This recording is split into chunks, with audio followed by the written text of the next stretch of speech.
Hello and welcome to Unleashing Your Inner Dragon, talks on Bruce Lee, psychology, philosophy, and the paths of personal liberation. Now,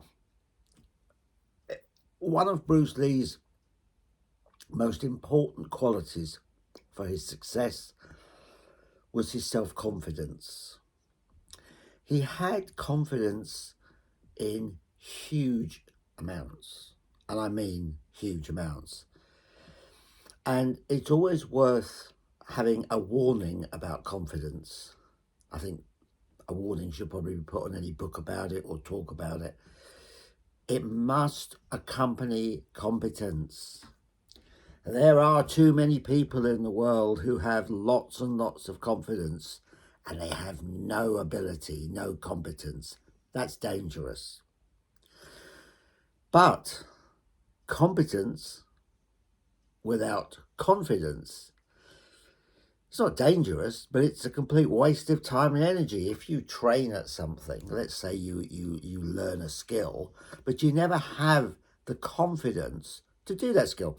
When I did my training many years ago now in psychotherapy and NLP, there were numerous people who never had that ability to take their skills and use them, not because they didn't have the ability, but because they didn't have the confidence to sit one-to-one with someone. They didn't have that confidence. So confidence and competence are partners. They must go hand in hand. Now, in the West, I use that term loosely, the Western world, the thinking is often that confidence is something where you add, you build confidence, you create confidence, you generate confidence by adding things to yourself.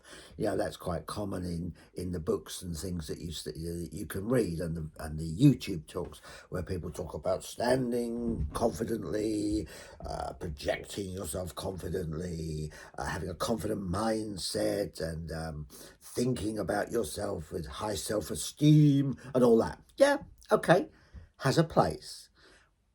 But until you get rid of what blocks your self-confidence, all of that building work is not going to work, number one, and also it may not be even necessary. So let's examine this.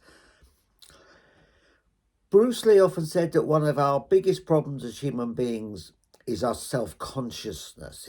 It's that being aware of ourselves, but being aware of ourselves in a way that we think we're being judged, criticized, analyzed by others, and worried about how we come across.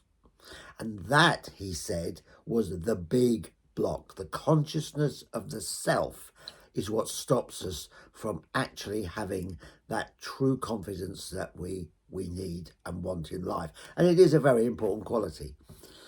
So before engaging in confidence building, you need to do some dismantling of the thoughts, the feelings that are getting in the way of you just being confident naturally. I believe personally Bruce Lee had natural self-confidence that came from not having an ego. And this is something that a lot of people find strange, because people often equate ego with big-headedness, with people who have a strong, high opinion of themselves. But ego is just a perception of the self in many ways. And sometimes even people who are very shy, for example, in a way have a big ego, because when a shy person walks into a room, they're thinking about themselves. They are not thinking about the other people in the room. They are not thinking about how to make the other people in the room happy and feel good. No, they're thinking about themselves. So ego isn't just for the arrogant and big-headed, it's also for those at the other end.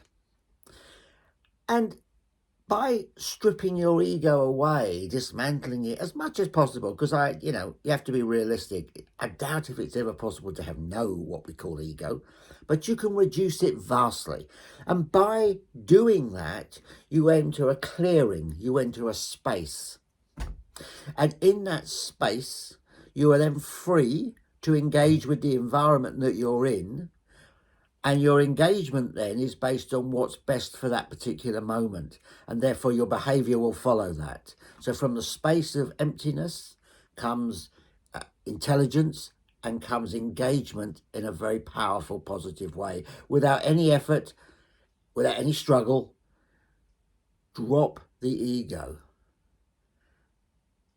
Drop the ego. That is rule number one of true self-confidence. Thank you for watching.